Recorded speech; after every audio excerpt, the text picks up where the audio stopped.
Welcome to our PowerPoint presentation and screencast of Technology Leadership, presented by Amber Guillot and Ashton Fonseca.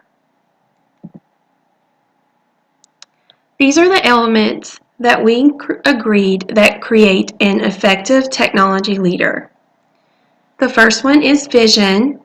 Next we have planning, evaluation, technology integration, support, professional development, and ethical and legal issues. We will start with vision. Vision. The effective technology leader has to have a clear vision and understanding of what the technology program will look like in 3 to 5 years. You have to always plan ahead. It also needs to include how students, teachers, and staff will use the technology for data-driven decision-making, increased productivity, and planning, just to name a few. Vision is a public declaration that schools or other educational organizations use to describe their high-level goals for the future, what they hope to achieve if they successfully fulfill their organizational purpose or mission. Education leaders must answer the question, how will technology be used to support the teaching, learning, and school management? Another question to consider: is technology used to help students deepen their understanding of the curriculum? Always have to keep that in the back of their minds. A vision of technology occurs in 4 major steps: asking the questions, the right questions, determining and setting goals, getting certain groups to share the same vision, your stakeholders, and finally the implementation.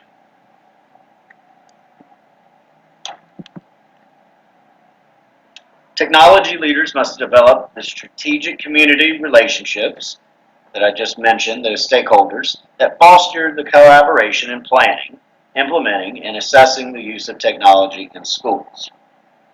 Teachers, administrators, other staff, and parents all need to be included in the educational outcomes of students, and therefore those relationships need to be fostered and sustained. Next we have planning, and planning should always be aligned with the shared vision. Should create, promote, and sustain a dynamic digital age learning culture that provides rigorous, relevant, and engaging education for all students. Technology leaders must develop, assess, implement, and revise school technology plans. Planning should provide leadership and management to improve a school through the effective use of information and technology leadership. As stated, planning must go along with vision. Planning helps the leader to create goals that can be accomplished. This is also shown through technology plans for a school or district. Being a technology leader gives the responsibility to guide teachers in the development of effective programs, tools, and skills to create a greater learning experience for all students.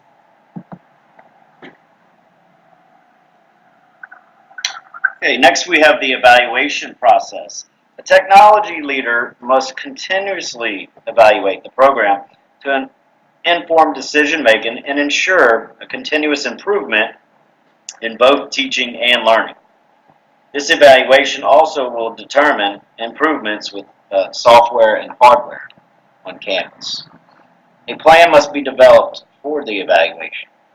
Specific information about how each teacher will use and assess progress of integration, its effect on student learning, and how it can be used to develop technology-integrated activities in the future.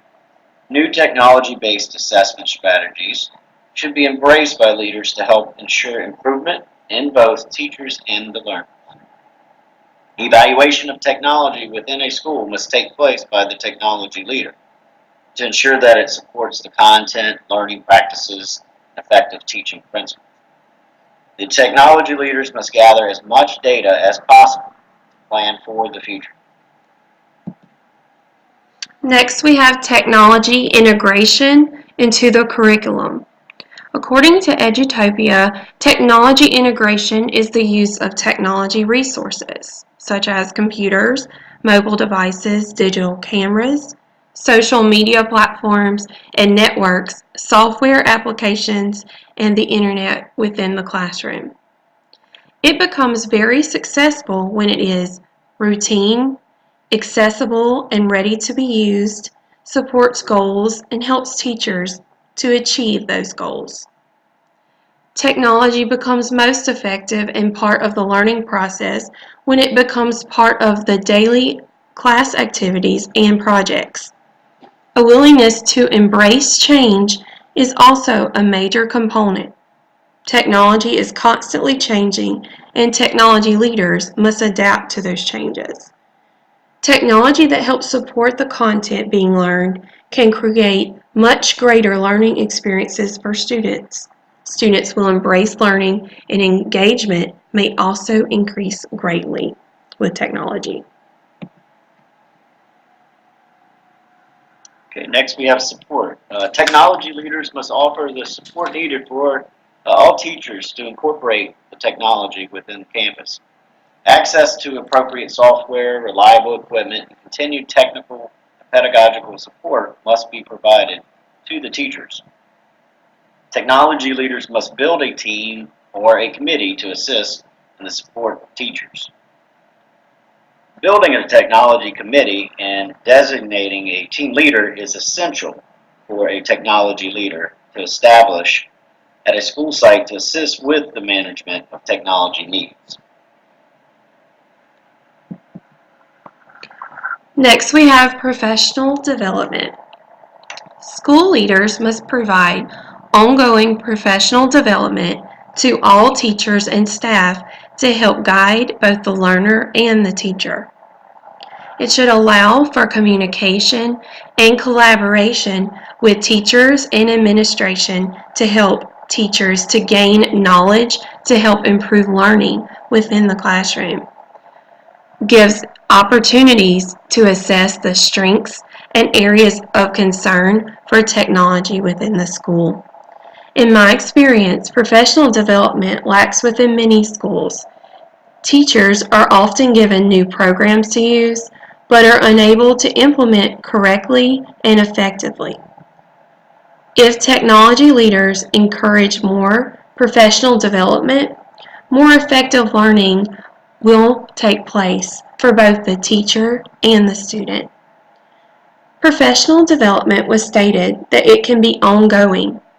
This will help faculty to hold meetings as needed to discuss areas of improvements and weaknesses. The leader can then discuss or devise a plan with administration to meet the needs of all teachers and all learners. And finally, we have the ethical and legal issues, something that is always there and extremely important.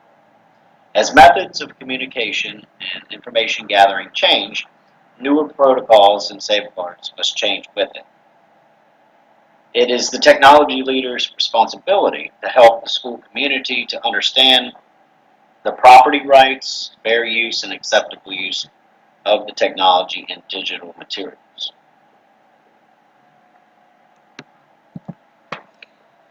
And as we come to a close, I would like to go over our references we used throughout our PowerPoints and our research. The first reference we used was for our mission and vision to get a better understanding of how that is incorporated with technology and leadership. Next, we have the leadership principles in technology, and we used the Knowledge Loom resource, which was very informational and really helped guide our discussions and our PowerPoint. And lastly, we have our book that we use for our course, the Technology Leadership for School Improvement, which gave us much insight and information throughout the course that we added to our PowerPoint. in our presentation. We hope you enjoyed our presentation of how we agree technology leaders can create change and greatly improve a district, a school, community, teachers, and students. We thank you. Thank you.